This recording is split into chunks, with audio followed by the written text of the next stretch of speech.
lokal itu sangat apa namanya lengkap. Nah kita bisa minta beliau untuk kira-kira kalau ngomong jejak apa yang bisa diambil, apa yang bisa diteruskan. Kalau Pak senior kita tadi Bang Eski bilang ada upaya untuk mendorong beliau menjadi pahlawan nasional. Tentu jejak-jejak itu adalah salah satu unsur penting untuk kita apa namanya mempersiapkan bahan-bahan untuk mendorong beliau menjadi pahlawan. Nah, kalau silakan Pak Dokter untuk mengurai, menjelaskan, memberitahukan kepada kita yang ada di forum diskusi online ini tentang jejak atau peninggalan dan kiprah beliau baik dalam skala internasional maupun skala nasional bahkan lokal. Kami silakan Pak Dokter. Terima kasih banyak. Assalamualaikum warahmatullahi wabarakatuh. Alhamdulillah wassalatu wassalamu ala Rasulillah wa ala alihi wa ashabihi wa man tabi'ahum bi ihsan ila yaumil din. Yang terhormat Ketua MPN NU beserta teman-teman semua yang moderator. Alhamdulillah ini kita diskusikan tentang Dr. Bengkel mengenang jejak beliau ya. Ini ada tulisan di belakang kita, itu ada jejak kiai santri. Ya emang kiai istilahnya Jawa ya, gitu Jawa. Tapi istilah kiai ini orang Jawa mas.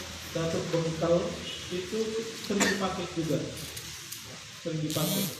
Ketika Tuan Guru Bengkel memanggil para santrinya, pasti kiai, sini kiai gitu. Jadi tolong ini seperti itu. Dan atau beliau memanggilnya guru gitu. Tapi kebanyakan kiai. Itu tercermin apa terkonfirmasi dan diceritakan oleh murid beliau Tuan Guru Bagus. Tuan Guru Bagus sampai sekarang pun memanggil santrinya itu kiai. Kalau tidak dipanggil itu kiai. Apapun itu, kiai atau guru. Kalau di Kediri itu istilahnya guru dipanggil, tidak pernah kiai. Maksud saya adalah bagaimana Tuan Guru Bengkel itu benar-benar sangat akrab bersama santrinya itu, sangat dekat sekali beliau itu. Nah, untuk diketahui ini kan kiai santri. Kalau istilah Lombok kita Tuan Guru ya. Tuan Guru di beberapa tempat juga dipakai seperti itu, tapi khasnya adalah kita Tuan Guru Haji seperti itu. Kalau di Jawa itu kiai. Nah, oleh Tuan Guru Bagu seringkali diceritakan beberapa hal tentang contoh bagaimana santri itu mandiri. Ini kan temanya itu bagaimana sehat, kemudian Indonesia kuat itu. Berarti santri itu sehat, kemudian Indonesia kuat. Ada dalam maksudnya hadis yang mengatakan al-aqlus salim fil jismis salim. Pikiran yang cerdas itu, yang sehat itu terletak pada Jiwa yang kuat. Yang sehat gitu. Berarti harus pacu-pacu makan itu, maksudnya pacu makannya, tapi disiplin gitu. Maksudnya ya pagi sarapan, ya siang makan siang gitu. Bukan hidup untuk makan enggak, tapi memang untuk menstabilkan Santri kos. sehat gitu. Sehat berarti beribadah kuat gitu. Itu maksudnya. Suatu saat Tuan Guru Bagu ini bercerita, saya pernah diminta oleh Datuk Bengkel, kiai sini kiai. Insya Allah 3 hari lagi kita akan ada acara, ada tamu. Coba tolong kiai carikan, lihatkan Sambi ya. Sambi itu apa ya? Tempat-tempat taruh pagi. Beruga, ini kayak model beruga. Kemudian ada biasanya di atasnya itu tempat Serambi. Lumbung ya, kayak Lumbung. tapi ya tempat pagi beras seperti itu. Oh ya, pergi apa namanya Tuan Guru Bagu melihat. Jadinya kosong, nggak ada gabahnya, nggak ada beras. Pulang dia melapor. Tuan Guru, Kiai, nggak ada, kosong bu. Ya sudah. Cuma itu juga bahasanya.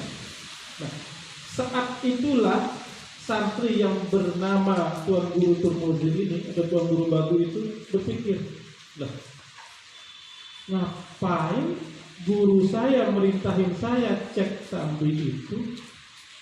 Tahu dia kosong tahu, tapi kok disuruh saya cek kosong, kenapa gitu loh?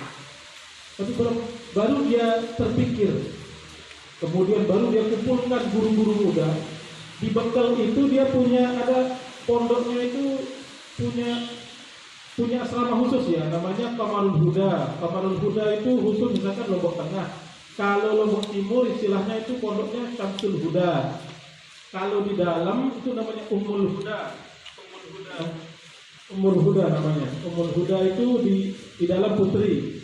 Kemudian ada Najmul Huda untuk Lombok Utara. Sehingga cek saja nama-nama pondok pesantren itu pasti itu berdasarkan asramanya. Jadi Tuan Guru Bagu itu mengambil nama pondoknya itu ya Kamarul Huda dari asrama beliau seperti itu. Itu mereka itu membuat pondok itu kan mereka datang kemudian buat sendiri pondok dari bedek, kemudian buat sendiri. Jadi buat lagi. Jadi hitungannya misalkan orang dari Mas Bagi itu ratusan yang datang, 500 misalkan. Kalau kita hitung 501 tempat, misalkan Lombok Tengah berapa 500, satu waktu itu saja, misalkan 2.000, 3.000 saat itu. Coba bayangkan yang datang di sana itu, yang datang itu dia kan tidak punya waktu nyantri di sana itu. Maksudnya tidak punya waktu 6 tahun, tidak ada, kan tidak ada. Terus sampai tutup, sampai selesai, kapan dia pulang ya pulang. Kapan dia mau pulang ya izin gitu. Jadi tidak ada. Nah kemudian di setiap asrama itu ada guru muda.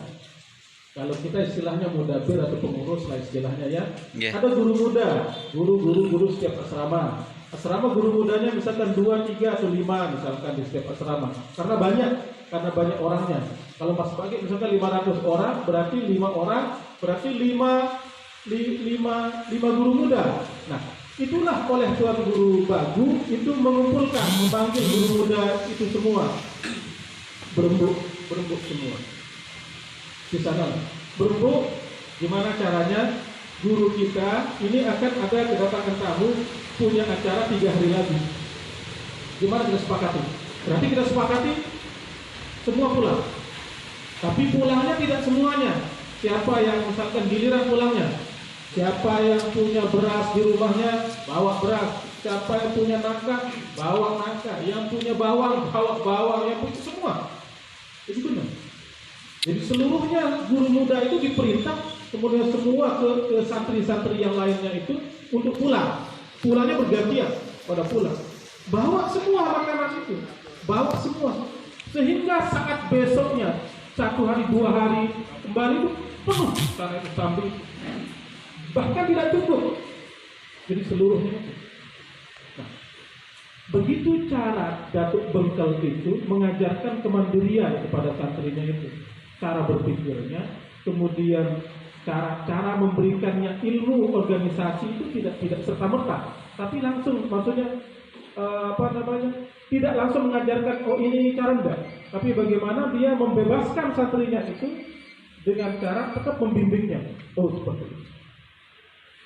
Itu cara kemandirian santri ya. Contoh yang lain, santri ini ada beliau itu sangat kuat